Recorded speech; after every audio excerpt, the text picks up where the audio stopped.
4 মাহত 3বাৰলৈকে আক্ৰমণৰ এই ঘটনা সংঘটিত হৈছে। নমস্কাৰ, স্বাগতম ষ্টুডিঅ'ত মই প্ৰাঞ্জল। কানাডাৰ চাৰি অঞ্চলত থকা কপিল শৰ্মাৰ যিখন ৰেষ্টুৰেণ্ট আছে সেই ৰেষ্টুৰেণ্টখনত পুনৰ আক্ৰমণ হৈছে।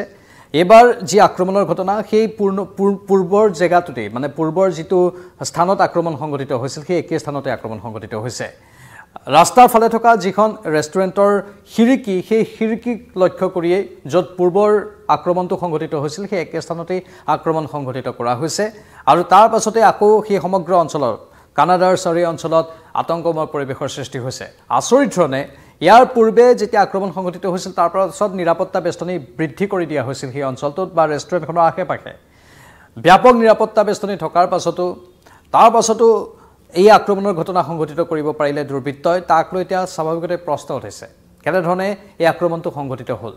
এতিয়ালৈকে যিখিনি তথ্য আহিছে সেই তথ্য অনুসৰি মাজৰাতি এই ঘটনা সংঘটিত হৈছে আৰু যাৰ ফলত কোনো লোক আঘাতপ্ৰাপ্ত হোৱা নাই। কৰ্মচাৰী অথবা ৰেষ্টুৰেণ্টত খাদ্য গ্ৰহণ কৰিবলৈ অহা কোনো লোক আঘাতপ্ৰাপ্ত নোহোৱাটো এটা ভাল খবৰ, কিন্তু তাৰ মাজতে আন কেতবোৰ প্ৰশ্ন উত্থাপন হৈছে যে তাত সুৰক্ষা বেষ্টনী বৃদ্ধি কৰাৰ পাছত যথোপযুক্ত যিখিনি ব্যৱস্থা গ্ৰহণ কৰিব লাগে সেইখিনি গ্ৰহণ কৰাৰ পাছতো কেনেধৰণে আক্ৰমণ সংঘটিত কৰিবলৈ পালে। লৰেন্স বিষ্ণয় গেঙৰ ওপৰত প্ৰশ্ন উঠিছিল, কাৰণ ইয়াৰ পূৰ্বে যি আক্ৰমণ সংঘটিত হৈছিল সেই আক্ৰমণৰ কথা লৰেন্স বিষ্ণয় গেঙে আনুষ্ঠানিকভাৱে সদৰি কৰিছিল। এইবাৰো আক্ৰমণ লৰেন্স বিষ্ণয় গেঙে সংঘটিত কৰিছে নে আন কোনোবাই সংঘটিত কৰিছে? লৰেন্স বিষ্ণয় আৰু কপিল শৰ্মাৰ যি সংঘাত সেই সংঘাতৰ কথা পূৰ্বেও সংবাদ শিৰোনাম দখল কৰিছিল সেই খবৰে, কিন্তু কপিল শৰ্মাই ৰাজহুৱাভাৱে লৰেন্স বিষ্ণয় গেঙক ক্ষমা বিচৰা বা ক্ষমা খোজা নাছিল, যাৰ ফলতে এই যিটো বিতৰ্ক সেই বিতৰ্কটো চলি আছে। আন কেতবোৰ প্ৰসংগক লৈ লৰেন্স বিষ্ণয় সাংঘাতিক অসন্তুষ্ট হৈ আছিল। তেওঁ কৈছিল যে ৰাজহুৱাভাৱে তেওঁ নিজৰ অনুষ্ঠানত শিখ সমাজৰ প্ৰতি বা একাংশ লোকৰ প্ৰতি কৰা বিৰূপ মন্তব্যৰ বাবেই তেওঁলোক অসন্তুষ্ট বা বিষ্ণয় সমাজৰ প্ৰতিও যিহেতু কপিল শৰ্মাই বিভিন্ন বিতৰ্কিত কথা কৈছিল সেই বিতৰ্কিত কথাবোৰক লৈ তেওঁ অসন্তুষ্ট, তেওঁলোক অসন্তুষ্ট বুলি সদৰি কৰিছিল আৰু গেংটোৱে কৈছিল যে আমাক ৰাজহুৱাভাৱে ক্ষমা খুজিব লাগিব, কিন্তু ৰাজহুৱাভাৱে ক্ষমা খোজা নাছিল, যাৰ ফলতেই হয়তো এই আক্ৰমণৰ ঘটনা সংঘটিত হ'ব পাৰে অথবা আন কোনোবা ইয়াত জড়িত হৈ থাকিব পাৰে নেকি সেয়া আনুষ্ঠানিকভাৱে এতিয়ালৈকে কোনো সূত্ৰই সদৰি কৰা নাই। কিন্তু কানাডাৰ চাৰি অঞ্চলত এই ঘটনাৰ পাছত পুনৰ এটা আতংকময় পৰিৱেশ আৰু আমালৈ যিখিনি খবৰ আহিছে সেইখিনি অৱশ্যে প্ৰাথমিক ৰূপত অহা খবৰ। তাত বৰ্তমান বিশেষ তদন্তকাৰী দলে কানাডাৰ বিশেষ তদন্তকাৰী দলে তদন্ত চলাই আছে। বিষ্ণয় সমাজৰ প্ৰতি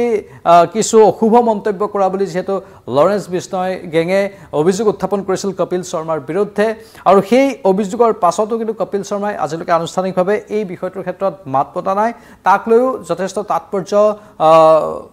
সৃষ্টি কৰা বা এটা তাৎপৰ্য বহন কৰা ই এটা খবৰ বুলি বিভিন্নজনে মত প্ৰকাশ কৰিছে। সামাজিক মাধ্যমত দুই এজনে অৱশ্যে লিখিছে, সিমান এটা হৈ হাল্লা হোৱা নাই, কিন্তু এই সমগ্ৰ বিষয়টোৱে আকৌ এবাৰ কপিল শৰ্মাৰ সেই ৰেষ্টুৰেণ্টখনক শিৰোনামলৈ আনিছে, যিখন ৰেষ্টুৰেণ্ট কপিল শৰ্মাই তাত চলাই আছে।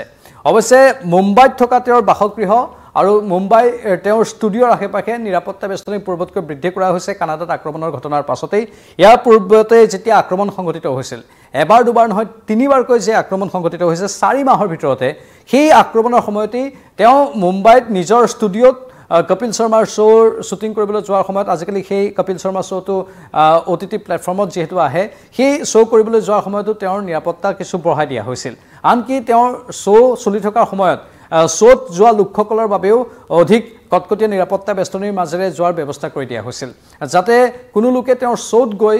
আতংকময় পৰিৱেশৰ সৃষ্টি কৰিব নোৱাৰে বা কোনো আক্ৰমণৰ ঘটনা সংঘটিত কৰিব নোৱাৰে। সলমান খানৰ আক্ৰমণৰ ঘটনাটো আপোনালোকৰ মনত আছে। সলমান খানৰ মুম্বাইৰ বাসগৃহত যেতিয়া আক্ৰমণ সংঘটিত হৈছিল তাৰ পাছত যিসকল সলমান খানৰ অনুৰাগী আছে সেই অনুৰাগীসকলকো সেই স্থানত ৰ'বলৈ অনুমতি আজিকালি দিয়া নহয়। প্ৰতিটো সময়তে পেট্ৰলিঙৰ গাড়ী ঘূৰি ফুৰে, যেনেধৰণে অমিতাভ বচ্চনৰ বাসগৃহৰ সন্মুখত অথবা শ্বাহৰুখ খানৰ বাসগৃহৰ সন্মুখত ব্যাপক ভিৰ হয়, সকলোৱে নিজৰ প্ৰিয় অভিনেতাজনক চাব পাৰে। অমিতাভ বচ্চনেতো এটা সপ্তাহৰ নিৰ্দিষ্ট দিনত ঘৰৰ পৰা ওলাই আহে আৰু তেওঁৰ অনুৰাগীসকলৰ সৈতে কিছু কথা পাতে, অলপ সময় তেওঁলোকৰ মাজত থাকি পুনৰ ভিতৰলৈ সোমাই যায়। শ্বাহৰুখ খানেও তেওঁৰ জন্মদিনটোত বা আন কিছু কাৰ্যসূচীত